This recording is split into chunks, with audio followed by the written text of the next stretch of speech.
I've lived 1,000 lives. I've piloted 1,000 souls. I've killed and fought and died just for another role. This is the Happy Jacks RPG podcast, a roundtable discussion that's a mix of friendship, humor, unbridled enthusiasm, and tabletop RPG topics sent in from around the world. Just for another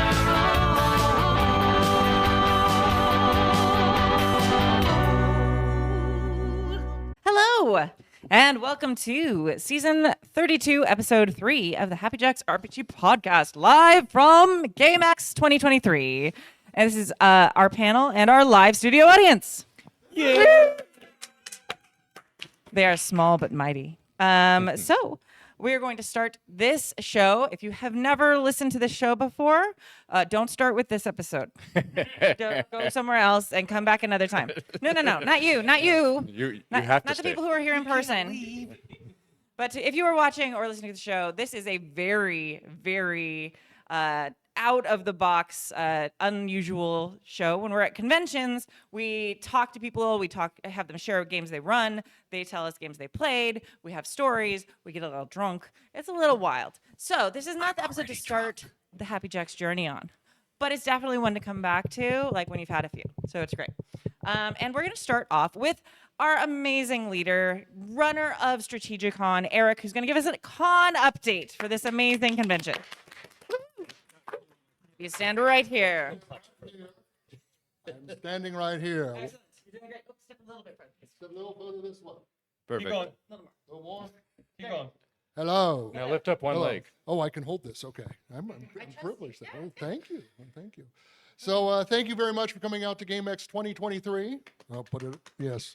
So we're at, this is actually kind of impressive, given that this is our first true post-pandemic show.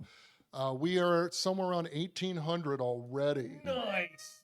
It's, yeah, a nice position. Last show we hit a bit over 2,000 like we had thought we would. This show it'll be close.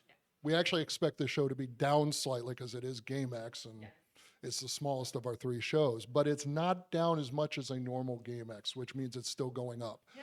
So all is well. Everyone, we've had a few fire drills today. I'm sure they'll tell you about those. Yes, it's been an interesting trip, and you know, that's about all I got. So thank you very much, and good. Thank you. Thank you for joining us. It is, yeah, it's been amazing. There's the 3 cons each year here, and that Strategicon runs, and GameX is usually the smallest of the 3, just because Memorial Day weekend, it's like right before summer. I feel like kids are busy. I'm a teacher, so it's Finals. super stressful. But yeah, finals. All of us are like, oh gosh, thank you. Oh, and Ren Fair. Yeah, Ren Fair ended last weekend, which is why we used to never do this show until I quit doing Ren Fair. Anyway, so yeah, so a lot of that. Thank you. Dead, we can show up. He's he's fine. He's fine It's at the fine. farm. Yeah, we have pictures. It's fine. Yeah. Another really exciting thing is we started a new Happy Jacks thing here at GameX. We started the As Seen on Happy Jacks booth, which is kind of a co-op of a bunch of different designers who all are part of the Happy Jacks extended family. So basically what it is we pool our meager resource money as indie TTRPG designers, and we buy tables that we share. And we unify it with the branding of As Seen on Happy Jacks, and that way none of us have to shell out our hard-earned meager income from being indie designers to spend for a whole table. So it makes it a lot more affordable for us, and it also helps draw people to the table because instead of having one game there, you have like a bunch of people with their games there, so people actually stop and take a look. And that's actually been very successful. Both Chris and I have been selling stuff there. Kurt Potts' games are there. Gallant Knight Games, some of the tiny Dungeon, Tiny Cthulhu games are all at the booth too, and it's been exciting, a learning experience, and very successful, I think. What do you think, Chris? I think it's great. I mean, after all these years of being at the con and not having a table, in retrospect, it seems a little weird. And now that we have it, I'm like, well, yeah, we should be doing this. From a game designer point of view, it's awesome because I mean, I've got the 2 or 3 titles, and you're sitting there with your 2 or 3 titles, you know, looking like a schlub. But when you have the masses with you, and you can, you know, everybody gets lifted up, and we all know each other's games anyway. Yeah. So all we have to do is talk about games we already know and love. like today when we were talking to somebody about Decima, she stopped me after a while and said, "Did you didn't design this?" Oh, no. She's a friend, and she was like, "Oh, good friend." Absolutely. Well, and that happened with Kurt Potts's game Lighthearted too. yeah. Like someone was talking about Lighthearted with you, and then I jumped in and was like, yeah, and then this, and so it's really nice too because it also takes off the pressure of having like one person at the table all day. So we've been able to kind of take turns going and running play tests of our games, and like get people to like know about us while someone else is there and actually able to sell. And it was cool because Gallant Knight, Alan, who I know and love, just happened to be attending the con, and he found out that we had this booth. He's like, "Well, I'll bring some games," and that's how Kurt and Katie's game ended up on the table. Yeah.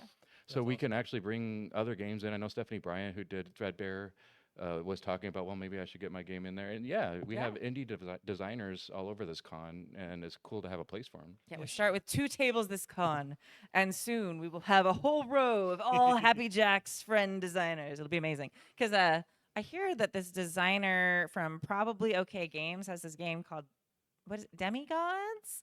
Who might be selling at a future con. Can you weigh in on this, Jason? Hi, my name's Jason. Hi, Jason. Hi, Jason. I made a game called Demigods that you can find at probably OK Games. Thank you for mentioning it. The quick start is available there. It'll be up on DriveThruRPG. I keep saying next month for like the last 3 months, but that's my MO. I think at this point people know me for taking longer to deliver on something than you'd hoped. Yeah, it's probably okay. Yeah. But it's actually happening. So this is very exciting for me. And by fall, what's the fall one called? That's not OrcCon. SeptemberCon. SeptemberCon, yeah. That's what we call it. It's not that. It's just Strategicon. Strategicon. Yeah. GAMEX, Strategicon, or Con. Yeah. Okay. No. Gateway. Thank you. Gateway. Okay. I don't Go know. to strategicon.com for actual reliable information. Yes. Don't turn into this podcast for that right now because we're drunk. Hopefully I'll have some hard copies by then, and it will be fun. So.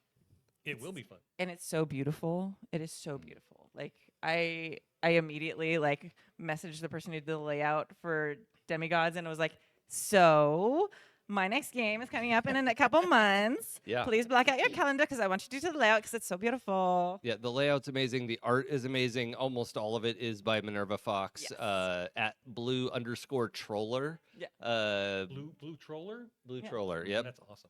Yeah. But anyway, if you haven't, I feel like many people have seen the Demigods art, but I just wanted to like specifically call it the layout because that's like the new piece that many people probably haven't seen.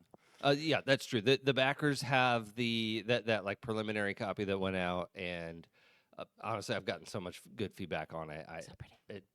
I'm Beautiful. just floating. I'm so happy about how it turned out. Awesome. But anyway, so that's kind of our new endeavor. And yeah, we're very excited about that. Our new focus at Happy Jacks of like really supporting and pushing indie TTRPG designers is, I don't know, it makes me happy. And that's why we're doing it, because it makes me happy, and we do what makes me happy because I'm the boss. Anyway, that's how that works now.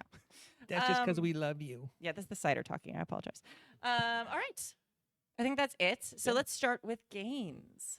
So many games. So many games. Anybody run or play anything on Friday nights? No, I was up frantically like making it. Oh, you did? I did play. Okay, come tell. Sweet. So, Wait, yeah, no, don't talk until you're here at the mic. You have to stand right here. Move this way. Okay, first off, hello. What's your name and what makes you famous? I'm Joe Ipson. I'm not very famous, but in Denver, I've got a lot of people that I go to the gaming conventions. I've run different subsections of it, live action, that kind of thing. Take one big step. One big step more. Into the Perfect. camera. Parfait. And how did you hear about Happy Jacks? I've been listening to Happy Jacks for 10 years. I think I actually found out about it because I was looking for podcasts about gaming, and I found Fear the Boot, and then Stu and Stork guested on it, and I'm like, those guys are funny. and actually, the content at Happy Jacks is more along the lines of what I'm interested in. So I've stuck with it since then. Thank you for hanging on while I'm still in charge. I appreciate it. So you're into beer and burps? Is that the Burps. No, yeah. That is not our brand. Slander. 98% fewer Canadian, burps so. these days. Yeah. Okay, thank you. So why don't you tell us about the game you played on Friday? Okay, so I played a couple. So I heard about Blades in the Dark from listening to Happyjacks, and I wanted to try it. This is my first chance of doing that. It was a lot of fun. It was 7 players at the table, so you know how that usually ends up. But it was a lot of fun. It was successful and lots of cool stuff happening. I'm not used to microphones. And the following, like that was a good game. That night, I did get a chance to do 10 Candles for the first time. You did with Stephanie? With Stephanie. Oh It was my wonderful. god! Like I heard about this game. Oh, Stephanie Bryant. Yeah. Oh shit. Okay, you were in a AAA like Yeah. Turns out I picked platinum well. I lucked plated. out. And Yeah, I Only had 10 candles heard at this convention. This game was serious. I Yeah. heard about it. Yeah, it was fun. You got to tell us. Oh boy. Let me try to remember. Now that I'm in front of the microphone. Oh, you still develop the trauma. It will go away eventually. Just share it. Yeah, so it was. I don't want to give spoilers away because it ruins some people. Okay. Okay. Yeah, they're all different. So I took it very personally because I've got a 14-year-old son who's going to be joining me in a few days, and I wanted him to be part of the game. Of course, 10 Candles has a rather tragic ending, and I knew that going in. I also, because I was protecting him and trying to get him through the entire thing, and so that made it a little bit of intense. But I asked for it. We definitely. That's where I've seen the lines and veils practice, and it was good that it was there. There was a certain amount that I was okay with, but I didn't want to go into too much detail of seeing my child die. But that's why I was there. Is that I like intense games. They're very emotional, and putting my child up to sacrifice is a pretty dark way to do it. But it made it very intense. It was very satisfying, and definitely I think the other players, if they had children, probably were like, wow, okay. I was the only one that did that. There was one scene where a guy was talking about his ex-wife. And I think he might have been sorting through some stuff too. Because I said, I ended up, someone gave me clumsy as an aspect, and I interpreted it as socially clumsy. I said some really, really rude things, and he started screaming at me. And I was like, yeah, okay, that worked. And it was intense. I kind of like, that's what I was looking for, but then I was also a little overwhelmed because the guy really got into it. And it was successful. It was like, there was no real hard feelings, but it was intense. So, that game does that. I mean, it will bond you to the other players in ways that are Yeah. very unpredictable. Like Yeah, I Kurt, think I Kurt actually wanna- Potts and I became very close after our 10 Candles game, like a number of years ago. It's nuts. Were you the one that lost your arm to the boat the engine? boat, yeah, and my son as well, lost a hand. Oh, I didn't know about the sun part. I heard Yeah, about the arm. He was helping me. Ah. Yeah, yeah. And so we were stranded on this boat out in the middle of the water. I actually got bit by sharks because. So she brought sharks into it too? Oh yeah, yeah. The guy that Nice. I followed the guy to the boat that was very optimistic and positive, and well, those are the attributes I chose for myself that I had to hand over to him. Surprise. Oh, interesting. Yeah. And but I trusted him, and I'm like, because I am an optimistic, like I'm gonna try and do these things. So I was like, well, he's doing these things that's gonna give us the best chance, and I got to do everything. So he got chewed up on the way out there. And so he chummed the water, and I followed him into bloody waters. And she's like, okay, well, they're bad, but sharks are still around. So yeah, that was it was an intense game. Yeah. And I'm definitely. glad I got to play it sort of blind. I will run it when I get back home. I think people should experience it. You could do the 16 Candles variant. Do you know about that? No. I think I came up with this once. You do it in reverse. Okay. So no candles are lit and Yeah. everything's going to hell because you have no dice and you're in high school and nothing works the way you want it to work. But by the end of it, your candles are lit. You have all the dice and you get everything you want, just like a John Hughes movie. I like that. I like that very much, especially since I have a 14-year-old son who's struggling with high school drama. So Oh, So, yeah, It works surprisingly well. You just reverse the mechanics. I like that. That's wonderful. It was 16 candles. It's not a. It was just a. Yeah, Okay, you just take just the a game thought. and I'll look it reverse up. it. Okay. What else did I play? Oh, Yeah. and really Saturday. Friday. Anybody else play anything on Friday? Friday? I will say about Friday that I usually run a game on Friday. Uh-huh. I didn't this time because I know what to expect with our whole operation. Yes. And I didn't realize how slow it was on Friday. I walked down to Games on Demand and it was Tomes and it Yeah. was great. I hung out with Tomes for a couple hours, but nothing going on. Yeah. It was. I don't come on Fridays, so I mean, I don't come to the convention on Fridays. So, sorry, I'm a little drunk. Sorry, Christ, 16-year-old. Kimmy. Yeah, it's interesting planning for setting up a whole booth and everything when you're usually just worried about running games and things like Yeah, that. that was a different experience. for But sure. yeah, it's interesting seeing the pattern and the flow between games that are running as you're at the in the merch area. What is it called? Dealer room. Dealer room, Exhibition hall, The place dealer with room. the stuff. Yeah. Yeah, the stuff with the shopping, the mall, The mini mall. merchantarium. It's fine. I love that. Everything's fine. Okay, Saturday morning. Is that me? Yeah. Okay. I think so. Yeah. So I ran a game this morning called Starscape. It is a game that I am designing and beta testing, and I told new people to leave and not watch this show, so you have probably heard of it. And like most 9 a.m. con games that I run, I had very little sleep and a lot of caffeine, and I had rewritten a bunch of the mechanics at about 2:30 a.m. this morning. Nice. Yeah, it was great, and it's like I think it did surprisingly well. You were going to talk about it, and I sent you back to your seat, so you can come back up now. So if this you'd was like to talk this was about it. also after you're setting up the booth. And also setting up the booth. Yeah, I got here really early. Well, first I had to get up at 5:30 to edit the audio for the first full episode of Pinnacles, which Jason is running, so that I could publish that this morning so it was up before you played again tomorrow. And then I packed everything and then got in the car and we got here by 7:30 so that I could set up the booth before I ran the game at 9. And that's what you're going to talk about, the game at 9. You're very, very functional given that amount of sleep or lack thereof. So I do have a question for you about the parts that you rewrote, because confrontation was probably the highlight of the game that I played. And it sounds like you rewrote the confrontation portion in the middle of the night last night. Yeah. How much of that changed and was new? Also, is there another time to write rules? Not No. that I am aware of. I mean, that's like a guild mandated, Yeah. game designer thing. Yeah, it's part of the indie game design like union rules. You have to do most of your best game design frantically the morning before a playtest. And Yeah. if you don't, they know. And they don't. They do. If you Yeah. get reported and you're no longer an indie designer, you've got And too much shit together. Hey, we support unions here, so Yeah, we you do. know 100%. that's So that move, the triggers have been the same. To explain what the move is, Starscape focuses on the interpersonal relationships between a crew in a tiny tin can in space, or a big tin can in space, but it's a tin can in space. And or a goddamn tall ship. Jason hates tall ships in space. It's a whole thing. And so we play that way every time he playtests. God damn it. But confront, every playbook has a unique set of things that upset that PC. So it can be someone, for the unfamiliar, which is kind of like the data, the android, the unknown person. I don't like, Bills. yeah.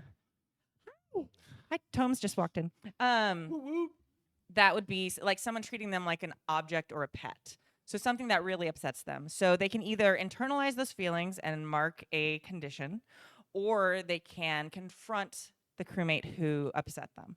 So those triggers were the same from the last, most of the playbooks, they were the same. And then the way confront works was completely rewritten. There were, I used to have multiple options. Like there was I agree, like they agree with you and they apologize. They disagree with you, they reject your premise and like insult you. And then there was like a middle one, which is like they agree, but they don't apologize and they learn something from it. So I took those away. I simplified it to they accept and try and make amends, or they reject and your premise completely. And then I added that option where you could, and the whole wagering conditions was brand new too. So now the way it works is you can wager conditions, which are kind of similar to masks, the thing you mark instead of hit points for Starscape.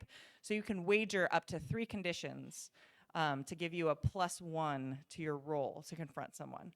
So it's basically measuring your emotional investment in how much you're going to confront this person.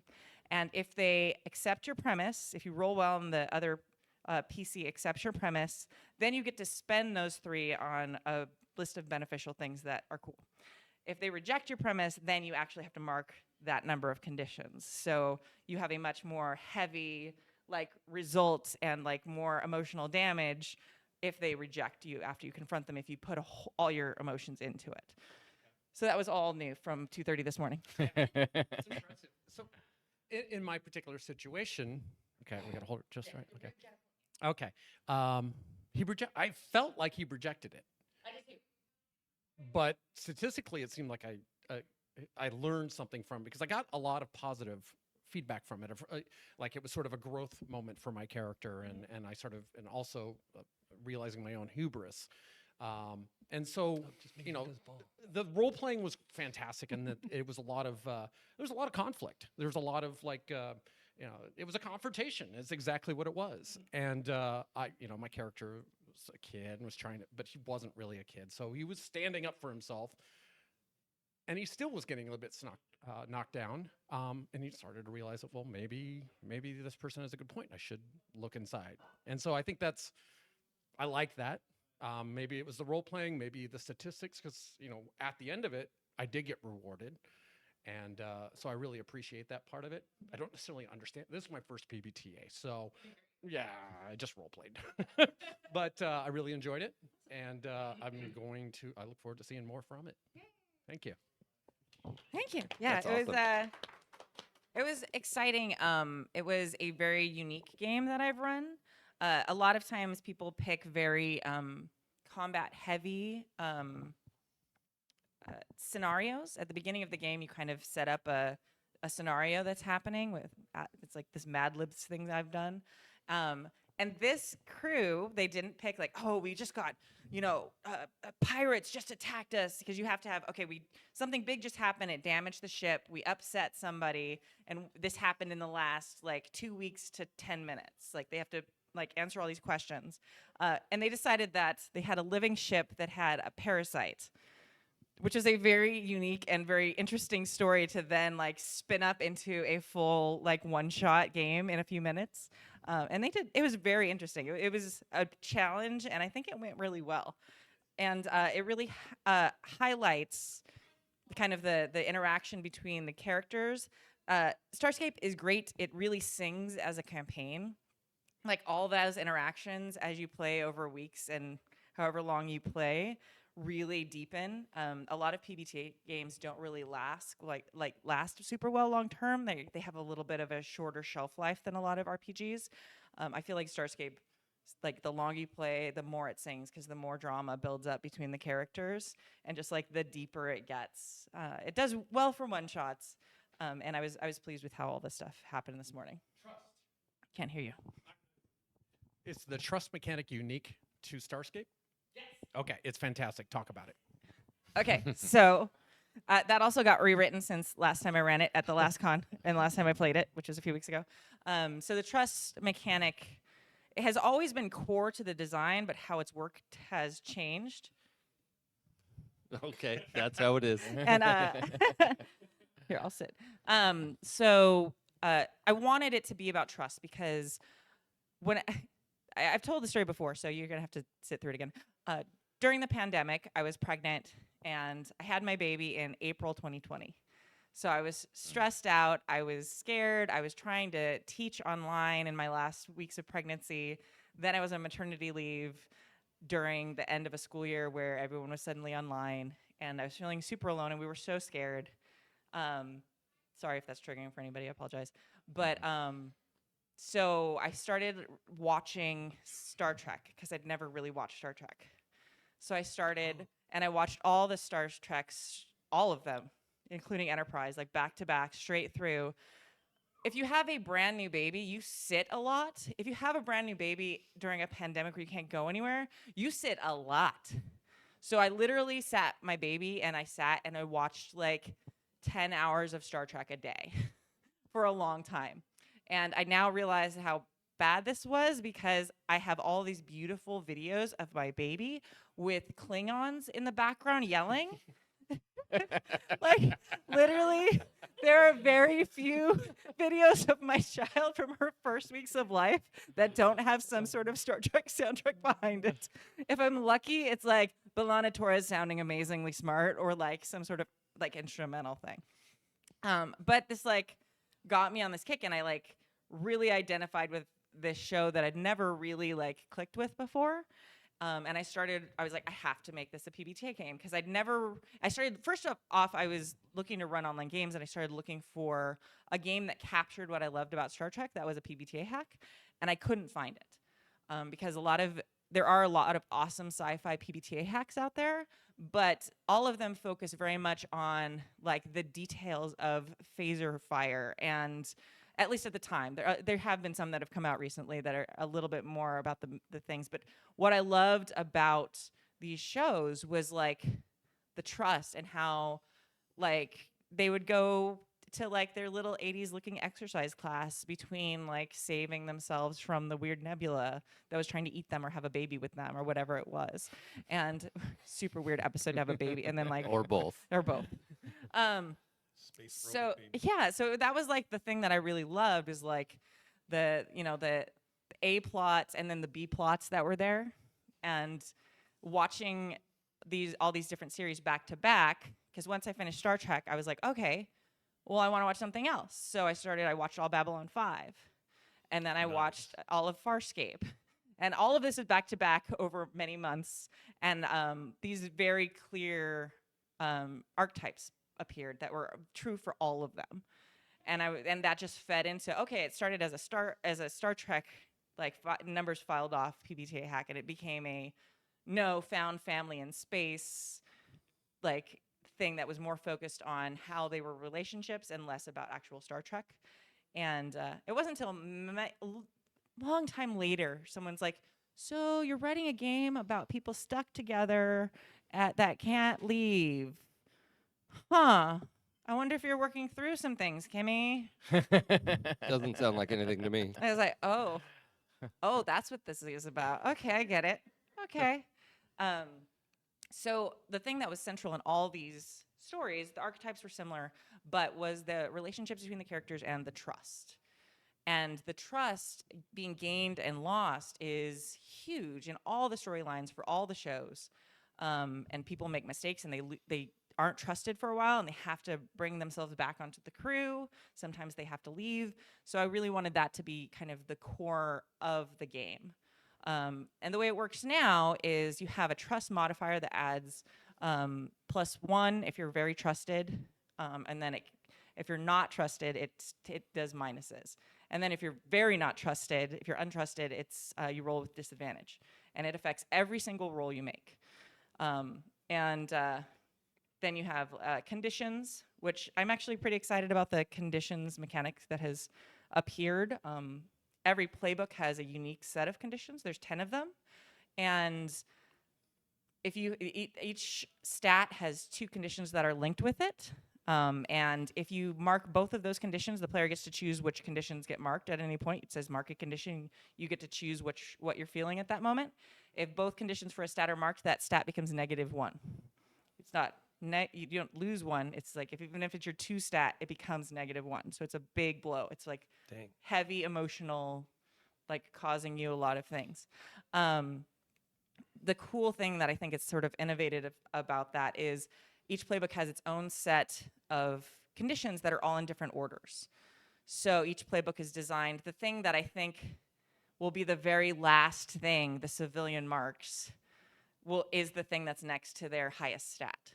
So basically they're going to have to mark everything else, like their -2 stat, like those are the things they're going to be all the time. So the civilian is sort of like the face character who's like an entrepreneur, a wheeler and dealer. Usually they're a little bit of a smarmy business person. They're like the Quark type character. So like selfish, they're probably that all the time. So that's like the crumbs. That's the stat. That's -1 to start. But like maybe they're feeling, I can't think of it now because like there's pressure.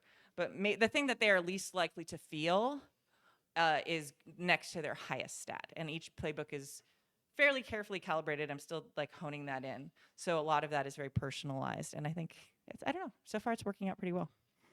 So that was a long rant about my game and a lot of the stuff that I've been doing. But I haven't really broken down a lot of the updates on Starscape and how it's changed since the playtest that we did, the AP, I guess it was like 2 years ago almost now. And a lot of it has changed. It's nothing like it was then now, except the name is the same. So But yeah, no, it was really great. It's always fantastic to see a game go in a direction you never expected and still work.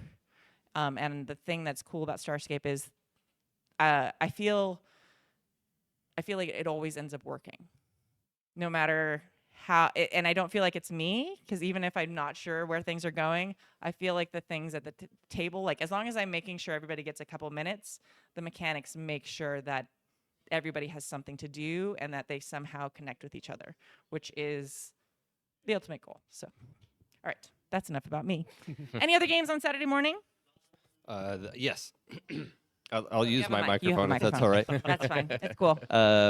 So the my adventure this weekend has or an experiment, let's say. So I think people may be surprised to learn that I played in 2 separate instances of D&D Adventurers League today. Yeah, I know. What? Yes. I think Nick asked you, like, did you misunderstand what Jason was doing? Like, he asked you what I was up to, something like that, and he was like, that can't be right. Which, on the surface, I'm glad that I have cultivated that image for myself. For people who don't know, Adventurers League is organized D&D play where you go through book adventures, and you're a set of characters who have been thrown together at random, which is generally my nightmare, with no like backstory or character connections or anything. But you go through and play these pre-made adventures with strangers and get loot and loot the bodies and loot the room and do all this stuff. And honestly, I've always stuck by, like, I think D&D is the greatest tactical board game RPG that there is. I think it is the best tactical board game. Right? Don't look at me. What's a better tactical board game, Kimmy? I have no idea because I don't play those games. Okay. So, I would say Car Wars. okay, that was very good. Car Wars is good, not in print. It is too. It got reprinted. Oh, okay. Well, you got me on that one. Yeah, God, Jason. So Damn. the point is, I got to dive into some D&D Crunch, and it was kind of fun. And the thing that I was afraid of is I thought I was going to get there, and it was going to be 4 other people who had just min-maxed the shit out of their character sheets, and they were there to fucking win. And if you don't know what you're doing, you're an asshole, right? I've been at 2 tables today, and that didn't happen. It was a bunch of people who, I think the people who played like that got tired of it and left at some point, because the people who are left are making weird shit with their characters and having fun and role-playing and like doing all the stuff that I was being judgmental. I prejudged the whole situation, and I just finally decided to go and see for myself, and I had a good time. High five. Yeah. Jason growing up. Well, Look at him experimenting. cute. I feel like it's a mix of a lot of things. I think a lot of the idea of what kind of organized play of that type is like a holdover from years ago, and cons in general, the culture of it has changed. As a family presenting person, like coming to cons, my experience has changed completely from when we first started coming to even these cons. It's so different now, and it's so much more accepting, and it's so wonderful. So I feel like that can't help but start like permeating into even like organized play like that, which is great. Yeah. It's what we want to have happen. Oh yeah, there were safety tools on the table. I mean, part of that's Strategicon because I know they insist, but like they were on the table. None of the staff disparaged the safety tools. I could tell one person was like not super into it, but did not like really undermine the safety tools, which I was like, I get that these aren't for you, but he's not saying they're fucking stupid. He just was like, here's this. If this happens, here's how to use it. And, it was fine. It was fine. So I really, I'm just going to eat my hat on that one. Sounds like you had some good DMs too. Yeah. I had 2 great DMs who, well, one of them is one of the admins for Adventurers League here, so that was lucky. But by the end, I grappled a dragon, climbed on its head, and smashed his stupid head in with a sledgehammer. So, like, Yeah. that felt pretty fucking cool. Yeah. That's And you were amazing. saying that you actually had newer players and you're in one of your games, right? In both games, almost everyone there Well, okay. Out of the 9 people that I played with today, at least 4 of them were also first-time Adventure League, not first-time D&D. Everyone there pretty much knew D&D, but at least half of us were brand new to Adventurers League. And we all felt like it was super easy to make a character and understand what was going on. And the parts I didn't know, they explained, and nobody was like, "Oh, why don't you know that?" Which is fully what I expected and was emotionally prepared for. But it wasn't that, and I went back and did it again. I went to 2 sessions today, so I don't know. It was fun. I had a good time. That's awesome. So, if you had a question, did you have the same character in both games? Yes. Yeah. Okay, and then what level did you start at? I started at level 5 because Nice. the Okay. tier 1s were all full up, but you can start at level 5 if that's where you want to start. And after the first one, so you level up after every adventure, Right. if you want to, and then the way they do downtime, I was able to level up again.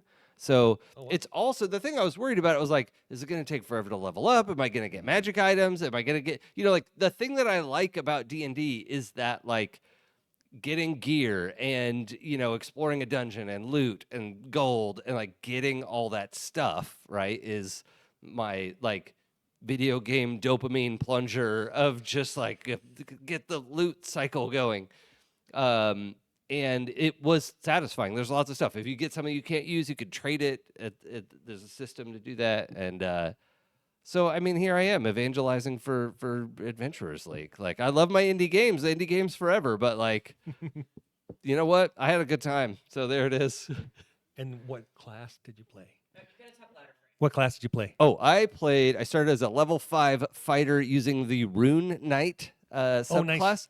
Which I hadn't even seen before, but I like runes and shit, which is the whole reason I picked it in the 5 minutes I took to make my character, and it was rad. I had so much fun. It does all this weird, cool stuff that is like, it uses a lot more reactions, which I think fighters sometimes don't have enough of. And whenever I go to a new game, I mean, I've played a bunch of D&D, but whenever I go to a new game experience, I always try to find their like fighter, their warrior, their whatever their most basic like melee class is, and see like, is this well designed? Because this is the easiest thing to do well in just about any game system. And if that's good, then I'll look at the rest of it. But if you fuck up your fighter, like, what are we doing here? Yeah. Or you don't have fighters in your game, which is fine, right? If it's an emotional game, if it's Well, there's emotional fighters, Jason. yeah, that's true. Like me. Yeah. I feel seen. I mean, I think on this podcast we punch up because D&D is like the 800-pound gorilla in the room. But even I'll admit that every few years I get like the urge just to play D&D Sure. and just like smash things in a dungeon, and it's fun. And I play my angry like warrior fighter woman for like 10 sessions, and then I'm like, okay, I'm done with this for another 4 years. It's cool. Oh yeah, I'm playing a Goliath woman fighter in your honor. Excellent. Nice. I'm happy with that being my brand. I I'm like Goliaths. They're a fun race. Yeah, Yeah, absolutely. yeah. I paid the $2 on D&D Beyond to add it because it's like the legacy version wasn't AL legal, and Oh, I was God. like, I like Goliath so much anyway, and I want to play it today. And I had to pay the $2. So like, okay, fine. So is that like the BMW heated seats that you're paying for? Yes, yeah, exactly. Nice. Do you have to have D&D Beyond to play? No. Oh, okay. No, and in fact, I think I was the only one using digital tools. okay. Everyone else had paper and pencil. All right. They were like making fun of my dice roller and like whatever. It's Such a fine. nerd. You had to push a button. I know. Jeez. You don't let nerds here No, I mean they were friendly, making I fun know, of I'm me, just not like being rude. like us just now. Yeah, yeah. Okay. I assume.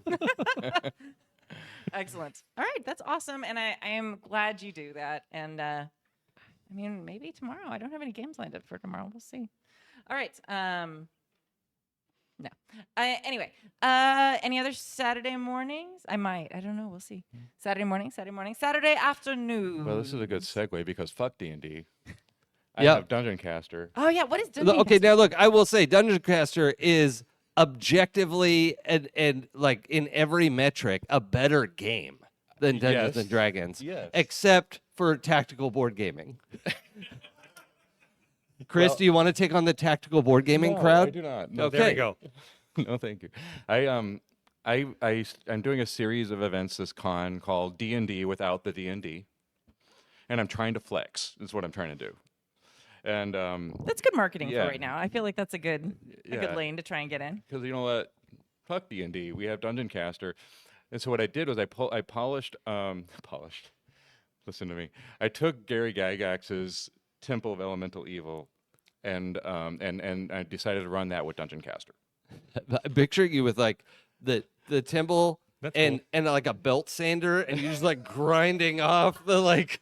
I was almost in the kind of like, oh, I made his better. That's not what I meant. Yeah.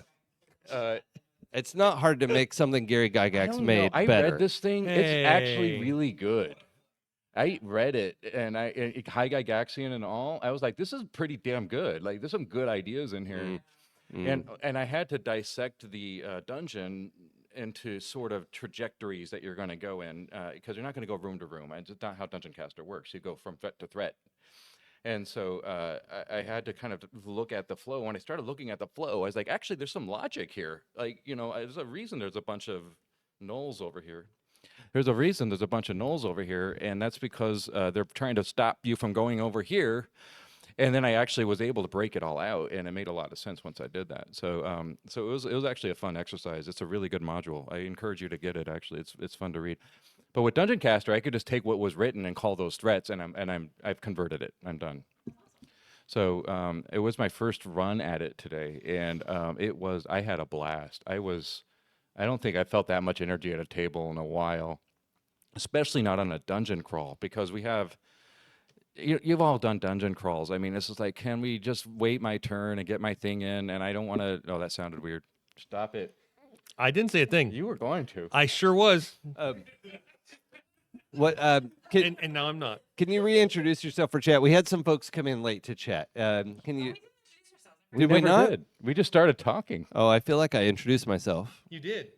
Okay. Oh yeah, because I was talking about demigods. Oh yeah. And then fuck you guys. Yeah.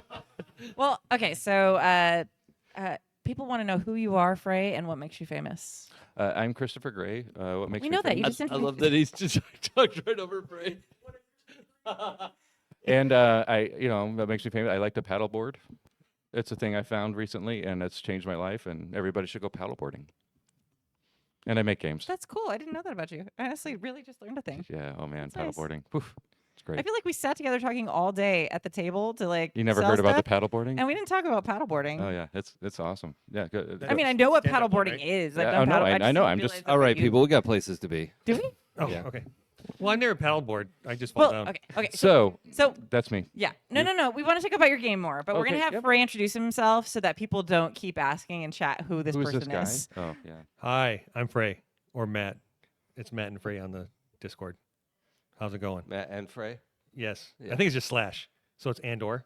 I don't know. Whatever. That's Divided Depending by. on your Frey. mood. Yes. I'm famous because I was here before, back in the old days of the backlog. He's very old. He's very Yes, I am old. Old For more times. context, the first time I ever GM'd a game, it was Wild Talents with Frey. So he's the one who got me into GMing and also taught me the magic of Wild Talents. Oh, I love Wild Talents. Yes. That's And- my actual play right And now. I'm also the one that made the biggest GM mistake that you should never make at a con, What was that? not having a map. Oh. Oh, yeah. Hey, Frey- everybody, I know where we're going. Nope, you guys don't No, know where you're nobody- going. We I should have made a map. Yeah, we ran a game that took place in a high school, and we were about an hour in, and we realized that everyone was picturing their own high school. Yeah. Yes. Oh, So- you were Mapgate. Yeah. Oh, I got a nickname? No, I don't know where that No, came we're not from. that cool. That's so so funny, everyone though. was like, "No, we have to go past the gym." No, it's the pool, and we suddenly were like, That's Wait the a minute. chemistry building. "Yeah, We have a pool? Yes, exactly. We have a football team? yeah, exactly." Yeah, it was. And then we decided, we should draw this out. And then, of course, we drew one, and it wasn't any of the people's high school maps. No. So from then on, every time I ran Wild Talents, I had maps. Me too. Yeah, we learned a thing. I don't care what it is. I'm making a map. A map. Yeah. Now I have a game that makes maps, like as a mechanic. Yeah. Yeah, I've learned from that. Yes. All right, so back So to we- Chris's game. Sorry. Yeah, and when you said Frey needs to introduce, I thought you said Gray, and I was like, well, okay, Oh. but I thought you all knew me. It was my enunciation. I'm sorry. That's the cider enunciating, or not, lack of enunciating. And because I'm Chris, everybody calls me Gray, because there are a billion Chris's on the earth. There are a lot. No, but there's more Erics. And there's more And more Kurtz. Kurtz, right?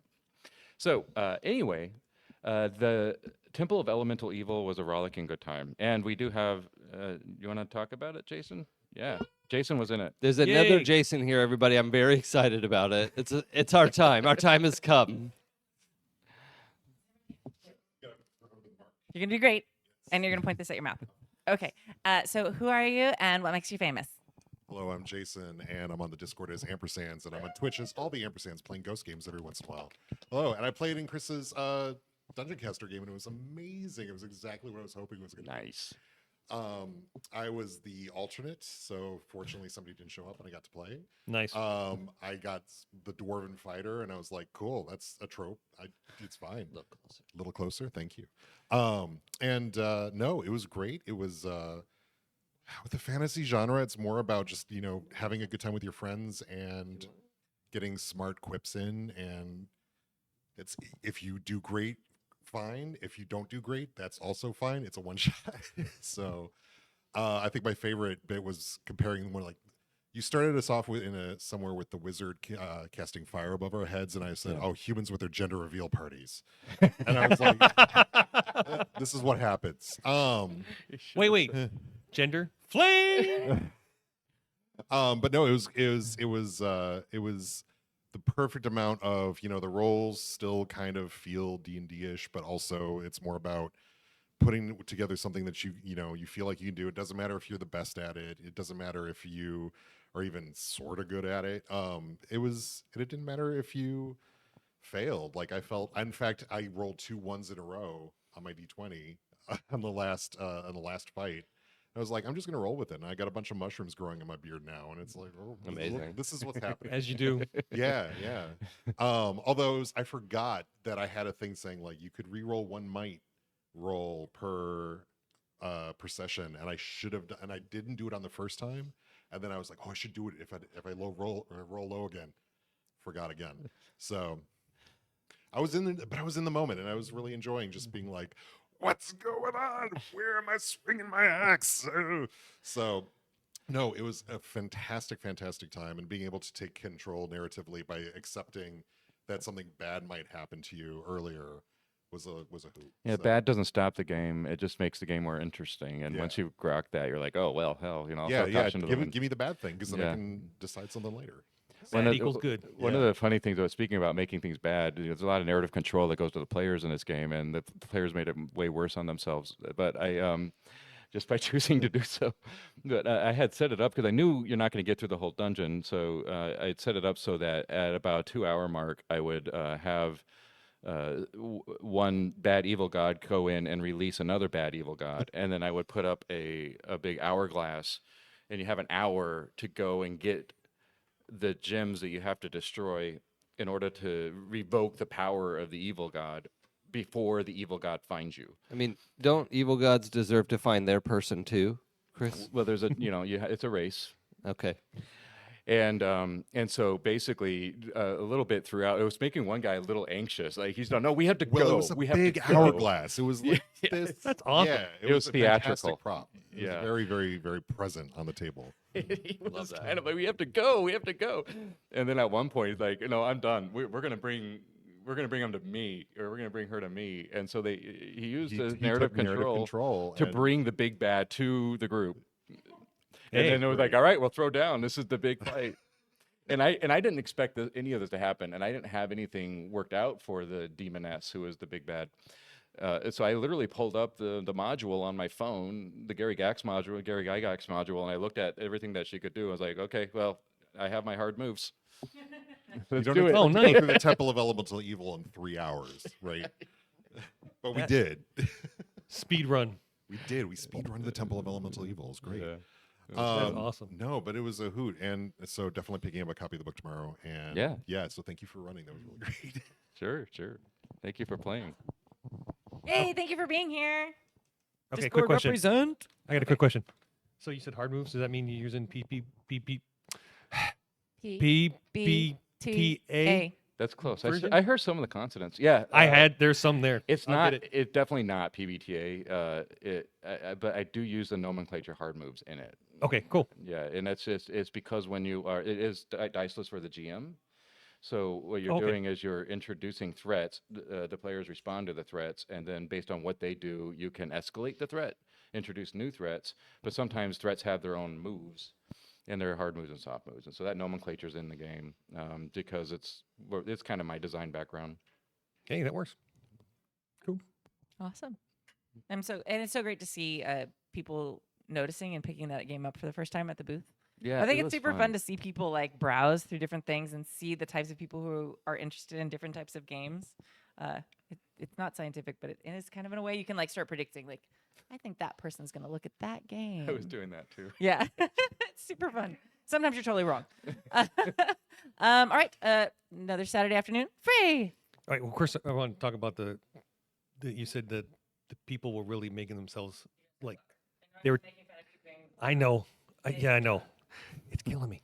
So when you were saying how the players were really hard on themselves for some of those things that you were talking about, the narrative stuff. Yeah. I've always found out that, for the most part, players will be worse against themselves than anything that you were thinking at the time. Yeah. And I'm just going to break your arm. And you're like, yeah, I'm going to break my arm and the bone's going to come out and it's going to stab my ally. Yeah. And I'm like, okay, I'm going with that. So. Yeah, that happened multiple times actually in that game. I'm trying to remember, Jason. There was another moment where somebody made something worse than I could think of. We don't need to wait to remember. Yeah, that happened. That did happen. Yeah. The fireball was going off, and there were Did. people in the room. It's the did I stutter? There's other people in this room. Yeah. So my second, my afternoon game was Fall of Magic. And I brought a couple of my friends down to Game on Demand, and we went earlier, and they were like, and Tones was like, "Yo, we got Fall of Magic," and I'm like, "Yo, I want to play," and we came back at 2, and then we had our little votes, and we got to play, and he was explaining the safety rules, and neither one of them had heard of them nor seen them, and because one was a longtime friend of mine, and he's like, "Oh, those are really cool." So I was like totally stoked on that. And so it was me playing my third game of Fall of Magic and then 3 other people that were all new to it. And Fall of Magic, for those of you who don't know, is an awesome game that is done on a scrolling map. And you follow along the path and you make each encounter and it rolls around the table and you say what your character is and then make it up and you roll around and continue and go with your character, and then you move to the next location and continue on. And you're escorting this magus, and the whole thing is like magic is failing in the world, and this is what happens on your adventure. And it was fantastic, and it was basically the cabbage merchant from Airbender and mixed that with Aeon Flux. So it was hilariously and a little weird and disturbing. And if those of you that have not seen Aeon Flux, go look it up. It's a great cartoon on Liquid Television from, I can't even, I'm old. Okay. That brought me back. Yeah. Yeah. But so it was funny because we were going through and everything, and there's a thing where you pick a title. And you pick a title, and like one of the titles was Fox. Another title was Crab Singer. And the 2 players picked those. You have my attention. Yes. Oh my! And so, like, when I first heard Crab Singer, I was thinking L5R right off the bat. And I'm like, look, this is a bard, and he's a crab, and he's on the walls, and he's defending the world, and he's singing, to increase morale. Okay, that didn't happen because my friend had never played L5R or knew what it was. Right. So I have a hope. Where did you go? Where did you go with it? okay, he went physical humanoid crab guy. Oh, I was gonna say like Little Mermaid. Well, the fun thing is that. Oh my God, I was totally thinking of that. What's his name? Sheldon. Sebastian. Sebastian. Close enough. Sheldon? I don't know. He's got a shell. Come on. But what's funny is that that part didn't come out until our 3rd encounter. So we're all doing our little thing. We're doing our thing. We go through the little village. We get out of the main castle, and then we go to this other town, and we're talking to this merchant. And all of a sudden, he's like, yeah, I've got claw. What? And I got like crab legs. So we're like, the crab legs have got like no feet, so they're just little points. But he's humanoid.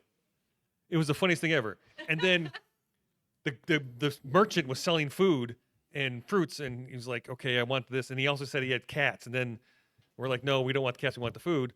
And then our other person who had a plain the fox title, she said, oh, I was a fox and I got turned into a human by some basically magicians or sorcerers.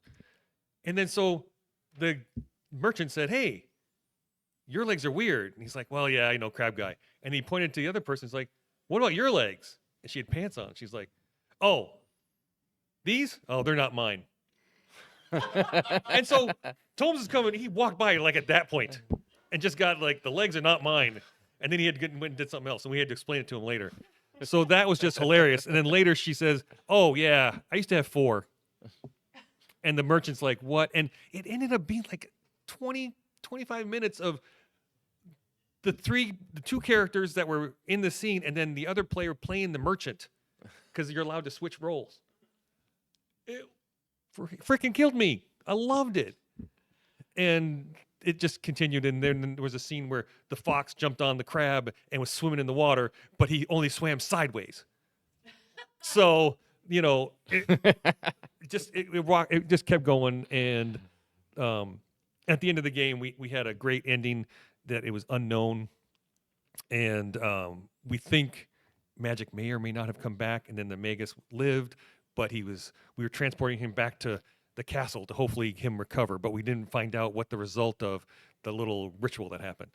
So, and it was just a fun game, and they loved the game. They would like to play it again. So I was really happy with that. And then the other person that played the fox, that was her second role-playing game. Wow. That's and amazing. the first one was the night before with Tomes.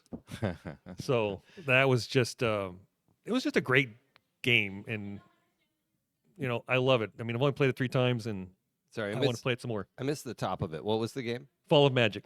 Oh, yeah. I love It Yeah. changes every Love, time love, you love. play it. I realized how creative you can get. The first time I played it was when Tomes, Tomes, you were playing a fox, literal fox that couldn't talk because you were a fox. Oh, And there you I'm like, oh, I get it. Oh, you can just do what you want to do. I see. This is beautiful. Yeah, I think that's one of the best things about it is it's undefined. And, you know, we had a brand new player. She was incredible and played off so many of the ideas of the other players. And, you know, you don't get that in like games that's all hardcore rules. You know, like in D&D, you're not going to be able to, that wouldn't have been able to happen. I mean, so unless you like, it was a dream sequence. Yeah. So. Magical. Yeah. So that was an amazing segue to having Tomes come up here. Hi, Tomes. Yay! Tomes is a fox. Oh, yeah. So who are you and what makes you famous after I already said your name? Hello. Tell me if I'm doing this microphone thing right. Okay, cool. My name is Tomer or Tomes. I have also, like Frey, you're talking to my heart. Like, we were back there in what, season 3 or 4 or something? Yes. Like, it was a long time ago. And it coincided with me getting back into RPGs. Happy Jacks was the thing I was really listening to when I hadn't played and some friends wanted to play, and I just started to get back into it after like decades of not playing, right? And so it was really influential. I came to this con because of Happy Jacks. Like, that's why I came, right? Because I listened and I came with my friend and we're like, okay, let's check it out. So what I do now is I run games on demand. That's a quick segue. Yeah, that's my little beautiful story that I wanted to share with you. Frey, you're inspiring me. Well, and don't Getting forget emotional. my daughter's first game, Fall of Magic, 3 years ago. Oh Yeah. God, 3 years ago. Yeah. So yeah. So yeah, we're family here. So anyways, I run games on demand, which, you know, you have large versions of that at various conventions like Gen Con and Origins. And so look for those places. They're a lot more structured, and they're not super structured, but, you know, like the GMs who are going to run are already known ahead of time. They've like put down 2 different games that they're open to running. They're all the same types of games, but you actually come and kind of like pseudo on the spot sign up, you know? We do it a little bit more relaxed. So we just get together and see how many people we got and go, yep, looks like we'll need 2 tables. And, you know, does anybody want to run something? Like that kind of style of casual. But yeah. Tums, quick note. Chat mentioned we would love to have you in the Happy Jacks Discord sometime. Yeah, okay. That's a good segue, actually. So I think I might have an account in there. Discord is not easy for me.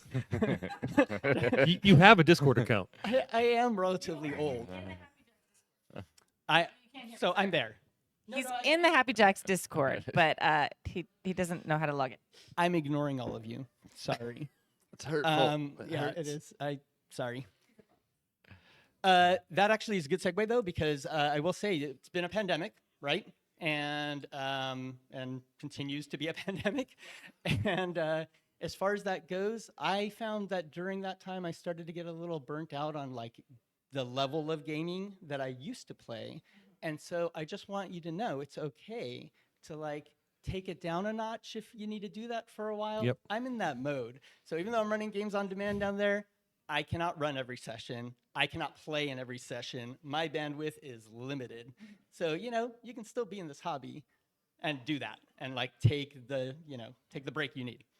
And not only that, it's awesome, like, because you got such a cool chill aura, you know, and you're just like, yeah, we're going with this. I'll be honest, that's half of what I want Games on Demand to be at this con is just a space where you can kind of come and chill and talk about RPGs in the middle of the games, because that's basically what we do there. Yeah. So, yeah. It's a good time. It's a very cool place to discover new games. Every time I go down there, there's a new game that inspires me. It's also a great place to meet people. Both Emily and Ray are people that I met down at Games on Demand here. And now Emily's like one of my closest friends and ran Hexbreakers for us. And Emily's amazing. And also, she is the cutest little baby. I love her so much. And so it's amazing how, like you were saying, like we're family. Like this con is literally how our family has been built up for a really long time.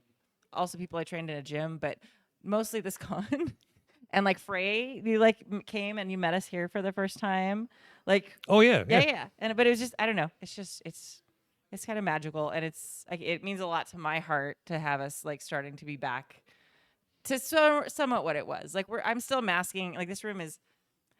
It's not as full as you feel like it is at home, and it's there's only 1,000 people in this room. So I feel pretty safe here. But like when we're down in the exhibition hall, I'm masking and things like that, and I'm masking most of the game rooms and stuff like that still. But it's starting to feel like what it was.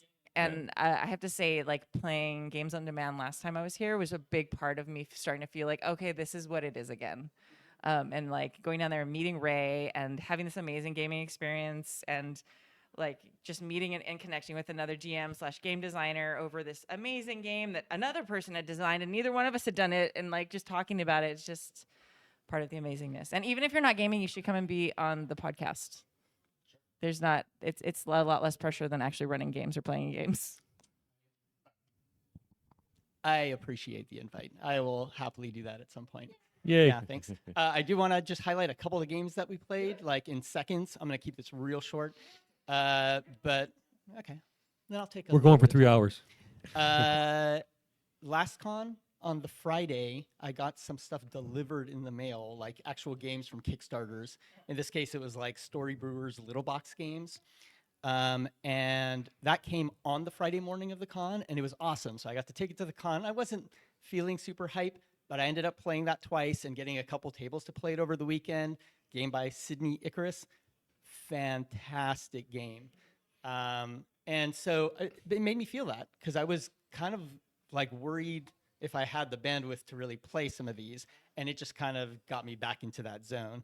So hey, Tums, yeah. you know Sydney, right? Yeah, Sydney's a friend from some gaming communities we played online. So they're over in Australia. I think I've met them once. Do you know if they have intentionally named themselves Sid Icarus? I will not comment on that.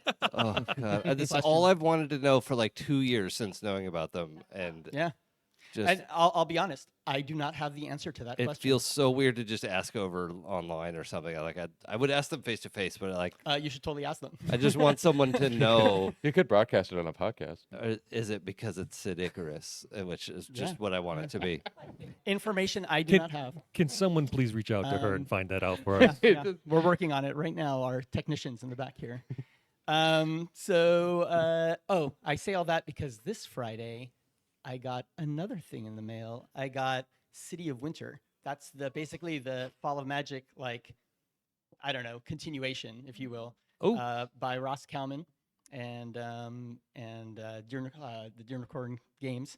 But anyways, it came, and I got to play that as well this weekend, and it is unbelievably good. It's a little bit different. Fall of Magic is a beautiful classic, very loose with the story game, very few mechanics, almost no mechanics. I mean, in a traditional sense. But this game has a little bit more in it, and it's about a family traveling, and it really builds, it uses even bonds, but in a very story gamey way, and it's gorgeous game. So there was that was played. Fall of Magic was played. My friend Chris Shorebrand, Dialect. I love that game. So game about language. I want to play That's that one so of my bad. favorites. Yeah, I've never By gotten Thorny to play Games, it. fantastic game, absolutely fantastic. So but that's about it.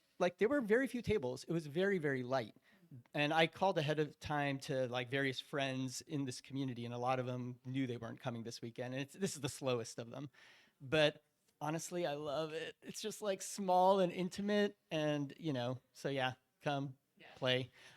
One last thing, I did go to the Adventurers League room. I rarely get a chance to really travel around the con, or I don't make it a priority. Today I was like, no, I'm gonna go check this out.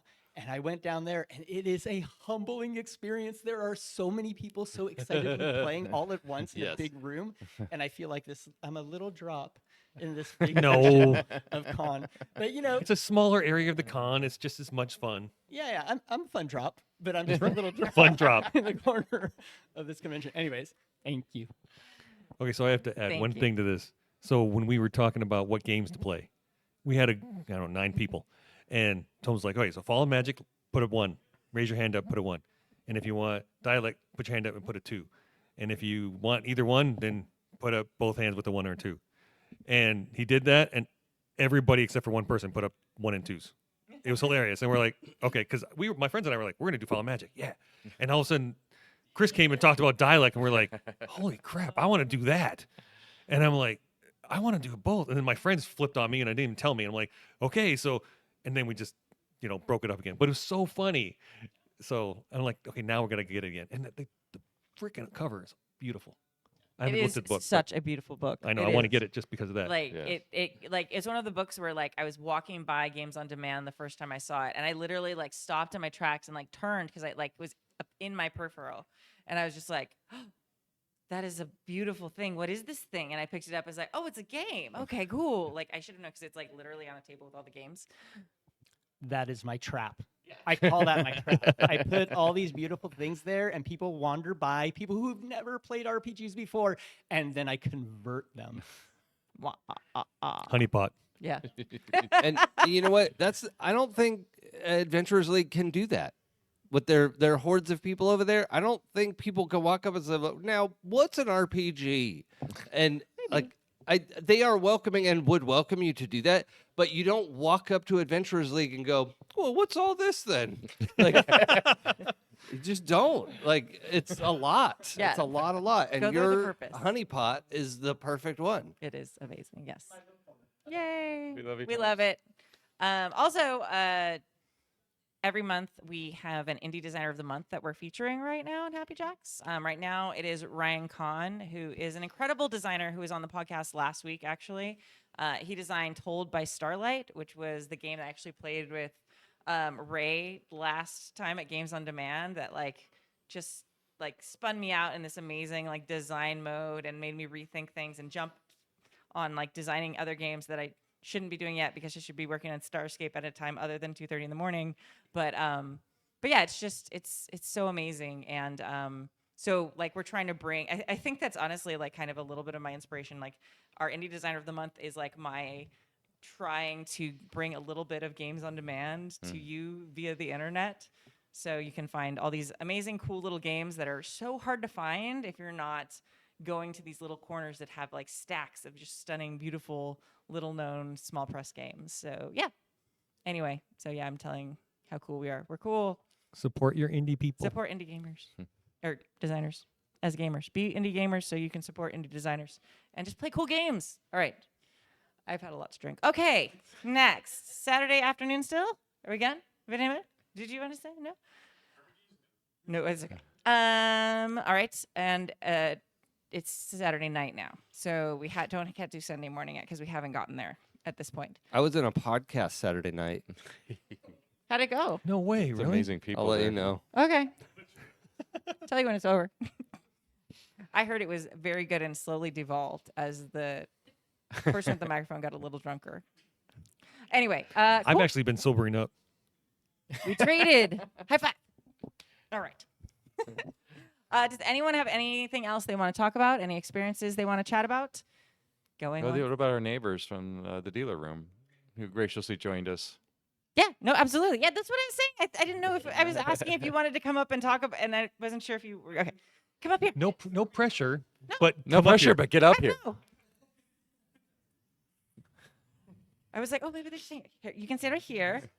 So, what's a your fireside name? chat. What's the name of your booth? Don't forget to say that part. And what makes you famous? I'm Charles. The name of the booth is the Guild House. Locally famous. I own a small store in Bellflower. It's just a little ways from here. Oh, nice. Yeah. Dude, more stores the better. Right? Yeah. And so, yeah, we were neighbors with Chris over here.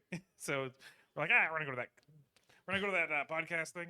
Yeah, you got to do this podcast. I have to do it. I guess you can come. No, I would say I was playing bouts like Alpha Strike, so not really RPG, but there is Mech Warrior, which is the RPG that's in that same universe. Oh man, 3-hour game. Took a while. But I don't talk about it here. Oh yeah, Yeah. I forget what day is gonna be coming up on June 24th. So like in a month. Are you guys doing anything for Fair RPG Day? I Yes. think I might be driving to Bellflower. Yeah, you want to run a game? You want to run some tables for us? That's interesting. I- Wait, what day is it? June 24th. And what's the name of the shop again? The Guild House. Oh, the Guild House. Yeah, I Yeah. know the Guild House. Yeah, that's awesome. Yeah, you probably see me there. Well, I go to the one in Burbank usually. Guild Hall. Oh, different- Guild Hall. Oh, okay, Yeah, okay. unfortunately, we do not serve alcohol. at Okay, the Guild okay. House. No, that's I know Guild House as well. I Wait, yeah, they okay. serve alcohol at the Guild Hall? Yeah. Okay, I'm not going to be there on the 24th. Sorry. Yeah. We can't serve it, but we can't. We don't have to make you not have it. Oh, So you're looking for folks to run games on that day? Yeah, we're looking for volunteers to run some games, trying to showcase some stuff that's not D&D and kind of not Pathfinder. I know a game that's not D&D. really? What is it? Yeah. Hold on, I got it. It's never mind. I forgot. I lost it. But I'll remember. Oh, Oh right, Dungeon 10 Caster. Candles, Dread, Dungeon Caster. that's the other thing I saw downstairs. Someone had those candles, the little electric Yeah, ones, those are cool. Oh yeah. and I have yet to play 10 Candles. And I talked to my friends about it, and I'm like, dude, there's a game called 10 Candles, and I explained it to them. And they're like, we got to play that because the Sounds the so electric intense. ones, It sounds so the electric intense. ones are awesome. Oh, Okay. You can just turn them off. Okay, I gotta say though, And you don't cause a fire. There's a butt here. Right. What?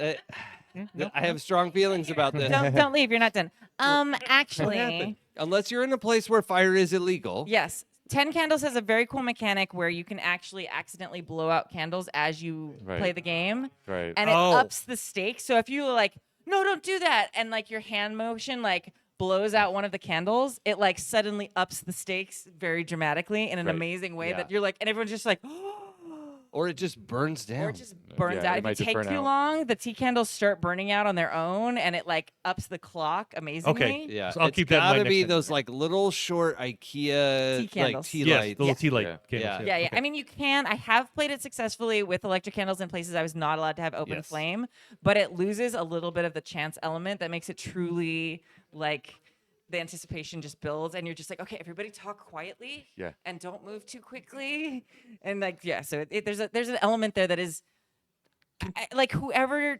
like if it was a planned piece, just the brilliance of it, and if it was accidental, like also just brilliant and amazing. So cool. 100%. Okay, so now I want me and Clockwork to be in a Candles game Yeah, do just it. to The thing- see how accidentally we can actually by accident. You would, yeah. It's like, oh, 10 minutes in, all the what happens? There's only one left. Yes. All right. Not me. So, sorry. So, Can't get out of his hand. yeah, the RPG day. Can you tell us a little bit about what you're offering here at the con? What's at your booth right now?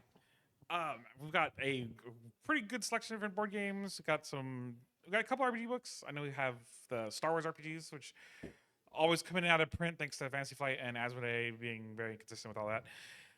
We got RPG dice. We got some BattleTech stuff that's been really popular lately. Trying to do a little bit of everything, which is you can't do it all, but we definitely damn try.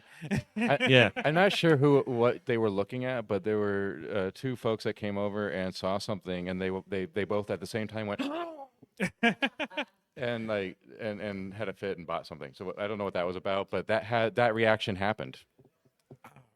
I'm not sure. It might have been like tiny, like the mini dice we had, or there might have been. BattleTech, It happens so many times, Chris. It's just that all day. We have a lot of odds. A lot of odds and ends. Oh, I know. We also have some earrings that are made from mini brands, so you can get earrings that are like little sodas or chewing gum. Oh, that's Yes, cute. I saw those. Those were cute. Yeah, also dice and all that. So many little knick-knack earrings that my wife puts together. That's awesome. So it's kind of a little unique thing for our shop, as opposed to just a lot of the regular stuff you'd find online or wherever else. Well, yeah, you got to have something a little slightly different to attract people. Yeah, something a little unique. Yep. Yeah, she has her own section at her store for all of her handcraft stuffs. Nice. Lots of notebooks which have been really well. And people are like, "Oh, these are great! Where do you cool. order these from?" Like, my wife puts those together. That's so cool. Yeah, where do you order them from? Oh, no, she orders me.